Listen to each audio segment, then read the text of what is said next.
Sir তারটা ছাড়তে বলুন, তারটা ধরে থাকলে প্রবলেম হবে না।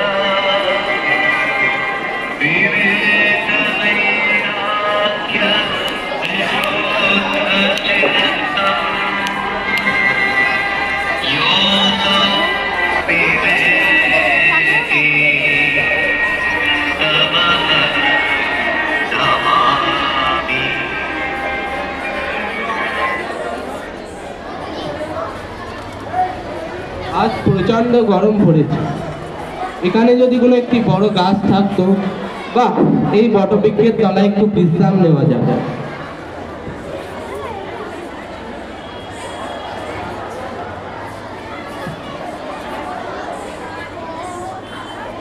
শরীরের কষ্ট কোনো কষ্টই নেই।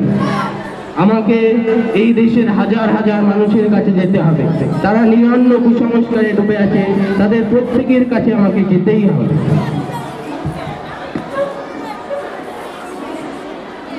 ও বাবা, তুমি এই অল্প বয়সে গেরুয়া পরে ঘুরে বেড়াচ্ছ কেন? কি লাভ তাতে তোমার?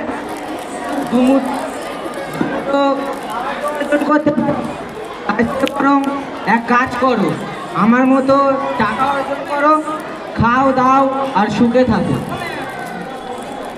কি চুপ করে আছো কেন? কি বলেছি বুঝতে পারোনি? আসলে কাজ কামে মন নেই তো, এই আর কি। তা তোমাকে কি তুমি কখনো দেখেছো? ঈশ্বর ঈশ্বর সকলের হৃদয়ে বিরাজ করছেন। যেমন কাঁচের আয়নায় ধুলো আর ময়লা পড়লে দেখা যায় না, তেমনি মনের আয়নায় ঘৃণা আর পাপ করলে তাকেও দেখা যেতে দেয় না, তাকে ত্যাগ করতে হয়। যেন স্বার্থপরতার মতো বড় দোষ আর কিছু নেই। খুব কথা শিখেছো হে। ক্ষুধায় তৃষ্ণায় ক্লান্ত হয়ে পড়েছো, তাও জ্ঞানের কথা বলা ছাড়ছো না।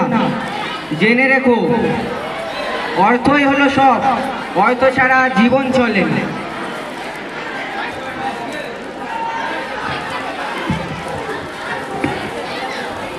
প্রভু প্রভু আপনি কোথায় প্রভু?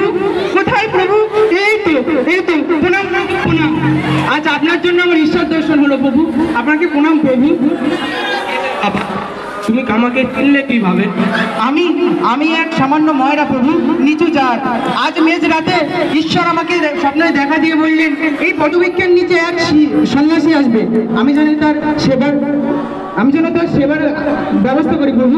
আমাকে এই সুযোগ থেকে বঞ্চিত করবেন না প্রভু, আমাকে এই সুযোগ থেকে বঞ্চিত করবেন না। নিচু জাত বলতে কিছু হয় না, এদেশের সকলেই আমার ভাই, আমার রক্ত। আমাকে ক্ষমা করুন প্রভু, আমি আপনাকে চিনতে পারিনি।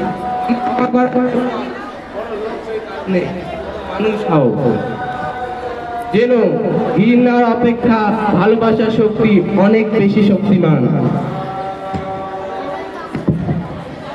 প্রভু আজকে আপনি আমার বাড়িতে চলেন, আমার বাড়িতে আপনাকে সেবা করব প্রভু। আজকে আপনি আমার বাড়িতে চলেন।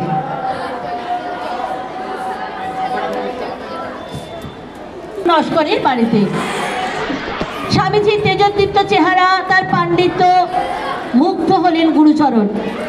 ধীরে ধীরে হিন্দু, মুসলমান, বৈষ্ণব জাতি ধর্ম নির্বিশেষে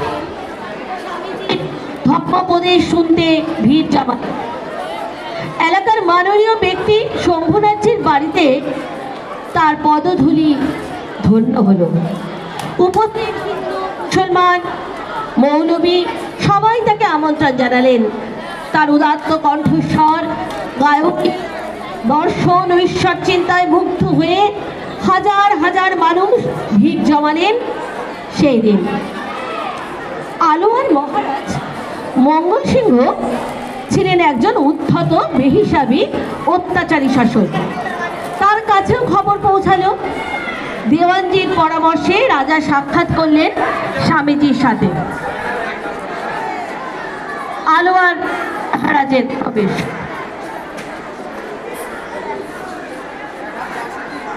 हटो हटो हटो, महाराज आएंगे। জয়তু মহারাজ মঙ্গল সিং প্রবেশ। আশা করি আপনার প্রজাদের নিয়ে আপনি বেশ ভালোই আছেন। বেশ কিছুদিন হলো আপনার কথা খুব শুনেছি। আপনি তো এখন আলো আর লোকের মুখে মুখে। তা ভিক্ষা করে জীবন ধারণ করে কি লাভ? কি লাভ এত দুঃখ কষ্টের মধ্যে জীবন কাটিয়ে? এসব অসভ্য চাষাপুষিদের সঙ্গে সময় কাটিয়ে যে জীবনটা নষ্ট করছেন, শুনেছি আপনার অগাধ পাণ্ডিত্য।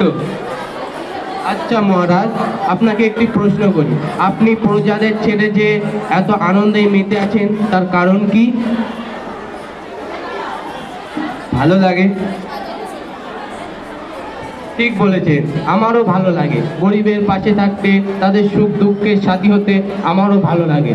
যেন জীবে প্রেম করে যে জন, সে জীবে সেই ঈশ্বর। যা পারো নিজে করো, কারণ সে আশা বা ভরসা করো না। আমি মনে করি যেটা তুমি পাবার উপযুক্ত সেটা তুমি পাবে। এই জীবনে কারো ভরসা বা আশা করো না।